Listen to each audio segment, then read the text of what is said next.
This is Gus. He's a 16-year-old Scottish fold, and he's the star of our video today on how to give subcutaneous fluids to your cat at home. He was diagnosed with chronic kidney disease 2 years ago, and he's been receiving subcutaneous fluids for a year and a half every day. The supplies you'll need to give sub-Q fluids at home include a bag of lactated ringer solution. We get a case of 12 for $22 at Walgreens with the Walgreens card, and you want to be sure that you get the DEHP free bags. You'll also need a box of needles. We buy the 21 gauge needles, but if you're just starting out, you might want to get 20 gauge so that it flows just a little bit faster, and we get these at thrivingpets.com. We also use a Syntec infrared thermometer reader so we can look at the temperature of the water.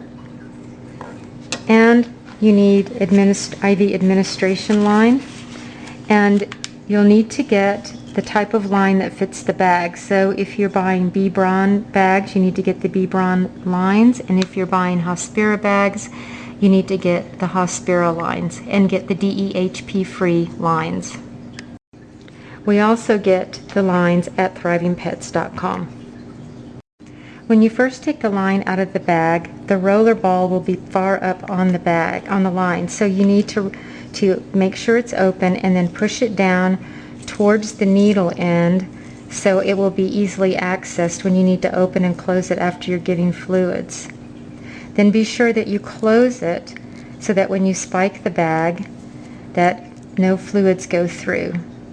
There's also another little tab at the end of the line that you can use to close off the fluids. You just press it and squish the line in between it.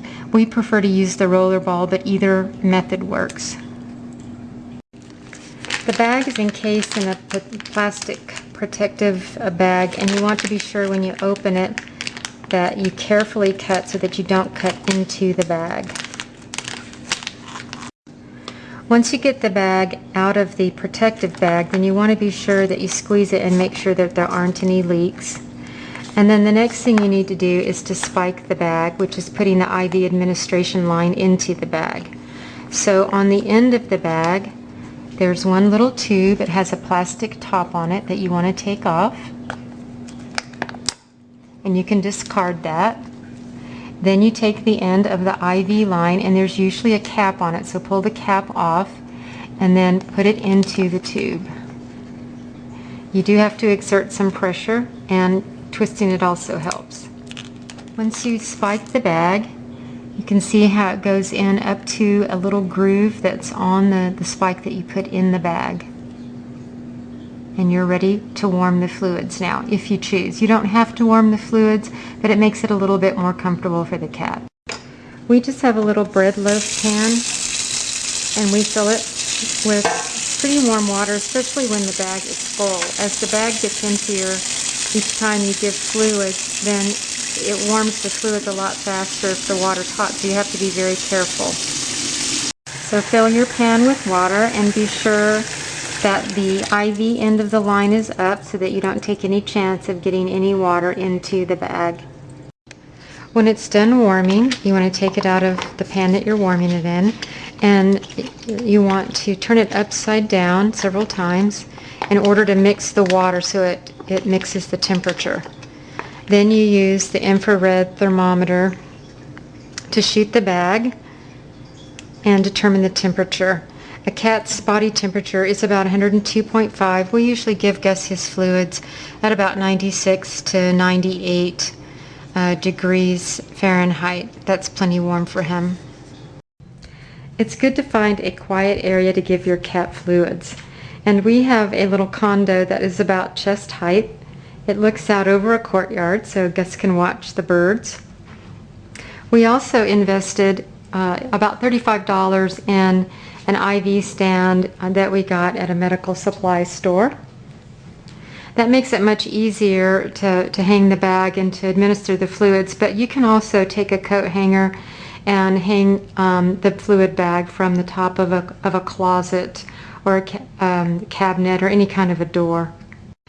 The very first time that you start with the bag, then you want to be sure that you fill the little receptacle on the top of the line about halfway. So just press it gently until you fill it halfway. And then you need to flush the line. So take the cap off the end and save the cap because you're going to want to put it back on later. Roll the lure lock back and then open the roller ball and flush it into a little glass. You only need to flush a little bit. Then close the roller ball and then you're ready to put your needle on. We keep our needles in the freezer. It just dulls the pain a little bit, or the stick, when you're putting the needle into the cat. So take the cover off. You want to have the lure lock roll back, and then you just place the needle on the end securely, and then roll the lure lock over it, tighten it, and then you can just pull a little bit to make sure that you can't take it off. And just to clarify on keeping the needles in the freezer, we only keep 3 or 4 in at a time. Do not put the whole box in, just a few at a time. Then you want to mark your bag for the amount of fluids that you're going to give. We just use a felt tip marker, and Gus gets 125 mils, so we just mark it so that when you're standing back away from it, that you can easily see where you want to stop the fluids. Then raise the IV stand to its full height so that you get a good drop. The further it has to drop, the faster it will go. Once you start giving fluids daily, you want to be sure that before you give fluids, you check the cat and make sure that he's absorbed all of his fluids from the previous day. So you want to check around the top, and then down under his chest, and behind his front paws, and down his front paws. It's rare for the fluids to go down their front paws, but it can. The likeliest place for it to settle is right here under the front paws around the chest. So be sure that all the fluid's absorbed and the kitty does not feel squishy in any area. If he does, you don't want to give fluids. So just be sure all the fluids are absorbed on the cat before you give them to him again. So now we're ready to put the needle into Gus. So we're going to get him nice and relaxed. It doesn't hurt to have little treats handy to give your cat, and you might want to play soft music or just get them relaxed and make sure that they're at ease in doing this. So then you want to get your needle, and you're going to place it parallel to the cat's spine. So take the cap off, just pull it straight off, and make sure that the bevel is up, or the hole in the needle is pointed up. And then you're going to go along the cat's spine, and you're going to put it in the scruff, but you can, if you can imagine where a saddle might go in a cat, you can go and put it in any area in that saddle area from side to side to about right here.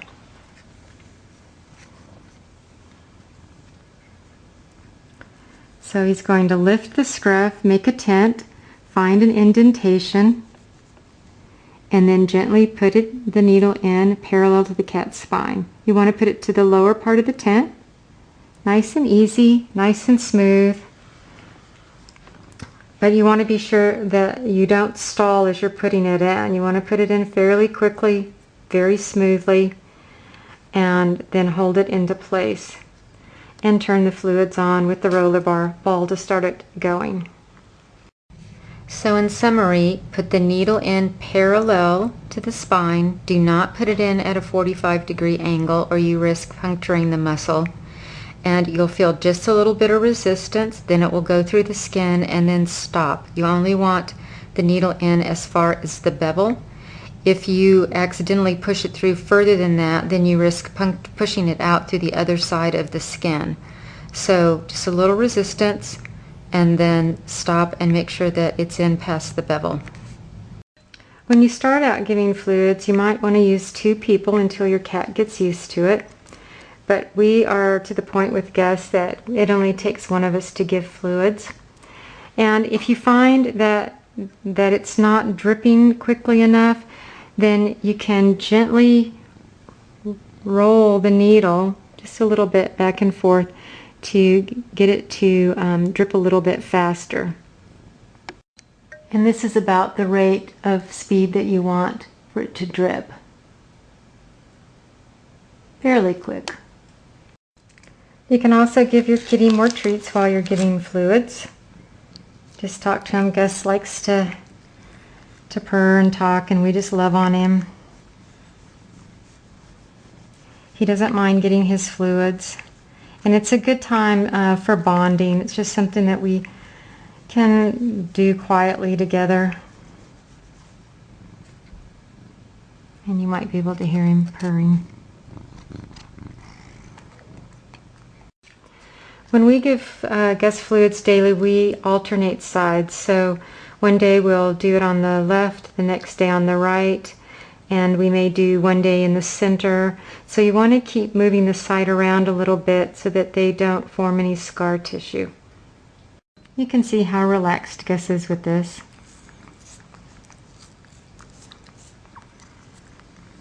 And it just takes being calm.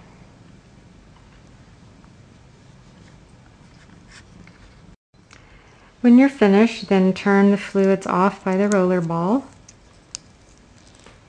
and very gently take the needle out of the cap, and be sure you cap it so you don't stick yourself. And you may also see some fluids come back out a little bit of where you placed them. That's okay, it doesn't matter. And if you accidentally hit a capillary, you may get a little blood, so don't worry, don't panic about that. And just to show you what Gus looks like after he's got a fluid in him, you'll see a little pocket on him. So don't worry if you see a bubble. That's what you should see. It's right underneath the skin because you've just inserted the needle under the skin. Be sure when you do insert the needle that you do not get any muscle. So if you tent properly and you're just pulling the skin up, it's going to go right under the skin, and then the bubble will form right there. When you're finished, you want to undo the lure lock and then pull the needle off. You're going to have to twist just a little bit, or else you'll get the cap off and not the needle. So, and then once again, flush the line again. Open the roller ball and flush. And then the cap that you had on it earlier, you want to put it back on. We don't store our line with the needles on it. We just use the little cap. When we finish, we give Gus another treat. And he also loves to be brushed, so we spend a little time brushing him. That's one of his favorite things because it's a nice reward for him. And he enjoys it.